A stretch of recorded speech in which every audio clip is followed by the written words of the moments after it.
Hyun Woo terus berpura-pura kalau dia sangat sedih dan terguncang dengan kabar mengejutkan yang disampaikan oleh Hae-in kepadanya barusan. Dia memeluk Hae-in dan bilang kalau dia mencintai Hae-in.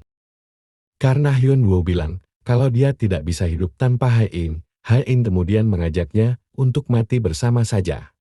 Dahulu kala, ada pasangan sehidup semati yang akan dikubur sama-sama jika salah satunya meninggal dunia. Tentu saja, Hyun Woo yang tidak serius mengatakan itu, bilang kalau dia hanya membayangkan kalau mungkin dia tidak bisa hidup tanpa Hae-in karena dia tidak terbiasa. Padahal Hae-in sudah serius menanggapinya dan akan lebih baik jika Hyun Woo mati bersamanya, karena dengan demikian, Hyun Woo akan lebih baik dalam melayaninya di akhirat kelak. Untuk mengalihkan pembicaraan, Hyun Woo kemudian bertanya, apakah dokter benar-benar mengatakan kalau waktunya tinggal 3 bulan lagi? Hae-in kemudian mulai menceritakan apa yang dikatakan oleh dokter kepadanya. Hari itu, ketika dia mengajak Hyun Woo ke suatu tempat, Hyun Woo menolaknya tanpa tahu tujuannya mau kemana. Sebenarnya, Hae-in pergi ke rumah sakit untuk mengetahui hasil dari pemeriksaannya. Ternyata di kepala Hae-in terdapat tumor langkai yang sudah menyebar di seluruh otaknya seperti bulu halus. Hae-in merupakan pasien asal Korea pertama yang menderita penyakit ini. Karena penyakit ini, Hae-in sering mengalami sakit kepala dan lupa ingatan bahkan pada hal-hal yang baru saja dia lakukan. Karena itu, kadang dia mencatat nama pegawainya untuk mengingat mereka satu persatu. Hae-in bahkan pernah melewatkan janji penting dengan Hyun Woo karena dia tidak ingat sama sekali, sehingga ketika dia sampai di tempat mereka janjian, Hyun Woo sudah pergi dari sana karena dia datang terlambat. Anehnya, meskipun mengidap penyakit ini, Hae-in tidak pernah mengalami gangguan fisik apapun. Tapi dokter menjelaskan kalau Hae-in bisa saja mengalami halusinasi dan gangguan kepribadian karena penyakit ini. Sayangnya, akan sangat berbahaya jika melakukan operasi karena tumornya sudah menyebar hampir ke seluruh bagian otak. Hae-in pun heran kenapa penyakit itu bisa bersarang di tubuhnya. Padahal selama ini dia selalu menjaga makanannya dan tidak pernah makan junk food, selalu berolahraga dan menjaga diri dari stres dengan jalan meditasi dan yoga. Tapi kenapa dia menderita penyakit yang tidak bisa diobati? Hyun Woo berusaha menenangkan Hae-in dan berpikir kalau dokter mungkin saja salah dalam melakukan diagnosa. Karena itu, dia mengajak Hae-in menemui dokter itu kembali untuk memastikan apakah benar Hae-in menderita penyakit itu atau bukan. Rupanya penyakit yang diderita oleh Hae-in membuat Hyun Woo merasa senang sehingga dia bisa tidur dengan nyenyak. Meski begitu, dia harus tetap berpura-pura sedih di hadapan Hae-in. Tapi melihat raut muka Hyun Woo yang terlihat segar, membuat Hae-in tahu kalau semalam Hyun Woo tidur nyenyak ketika dia sangat gelisar dan tidak bisa tidur semalaman. Meskipun menderita penyakit langka, Hae-in tidak berniat untuk memberitahu keluarganya, karena dia yakin kalau mereka tahu apa yang terjadi padanya, keluarganya pasti akan mengusirnya dari rumah, dan mereka akan memperebutkan aset miliknya. Apalagi saat ini dia sedang berambisi untuk masuk klub 1 triliun. Di mana klub ini berisi para pengusaha yang mampu melakukan penjualan senilai 1 triliun won. Di sisi lain, Soo Cheol sedang dimarahi kakek Hong habis-habisan karena kelebihan membayar pajak perusahaan senilai 8 miliar won dan gagal dalam peluncuran merek kopi organik di New York baru-baru ini. Rupanya, pembayaran pajak itu dilakukan oleh kakak ipar Soo Cheol yang merupakan direktur keuangan perusahaan itu, sehingga kakek Hong pun meminta agar Soo Cheol memecatnya. Karena mengalami serangan panik, Soo Cheol akhirnya dirawat di rumah sakit. Soo Cheol kembali menyalahkan Hyun Woo karena dia terlalu pintar dalam bekerja dan menyelesaikan masalah. Namun dia tidak menyalahkan kakak iparnya yang melakukan kelalaian itu. Sedangkan Hyun Woo yang saat ini telah sampai di rumah sakit bersama Hae-in, memastikan apakah Hae-in benar-benar akan bertahan hanya dalam waktu 3 bulan saja. Dia mendesar agar dokter mengatakan kepastiannya. Saat keluar dari rumah sakit, Hae-in bertemu dengan ibunya yang mencari keberadaan Hyun Woo yang tidak mengangkat teleponnya.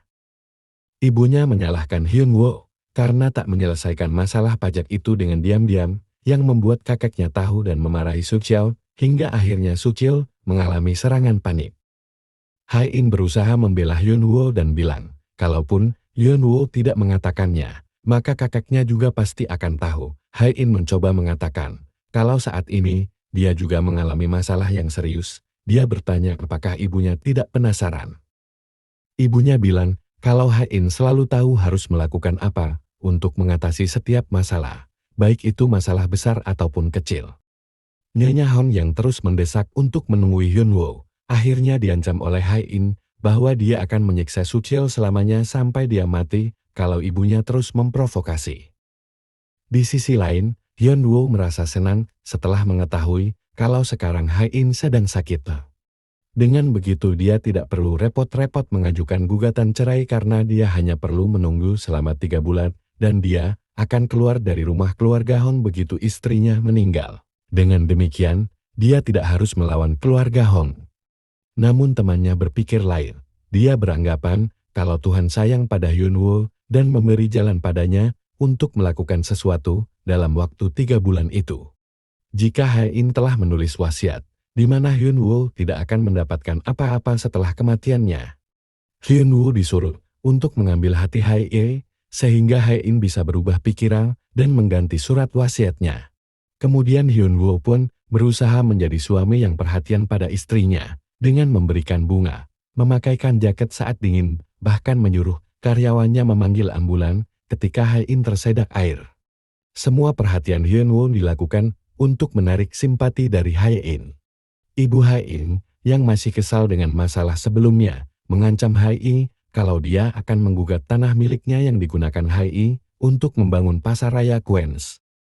Hai In yang kesal, mengatakan kalau dia tidak takut dengan ancaman dari ibunya dan akan tetap melanjutkan pembangunan.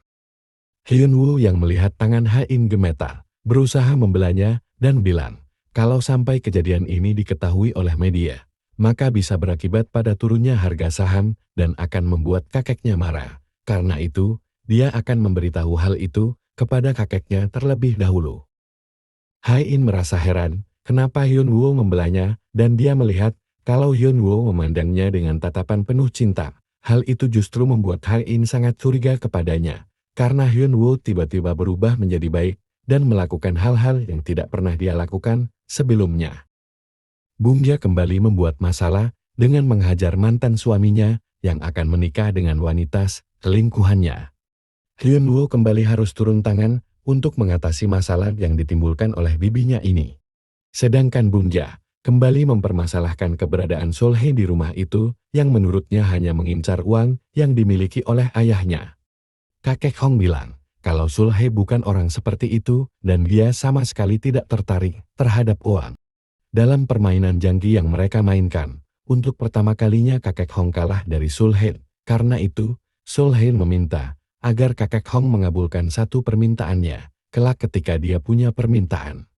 Hai In tak sengaja mendengar percakapan ayah dan ibunya, yang masih terus menyalahkannya atas kematian Suan anaknya.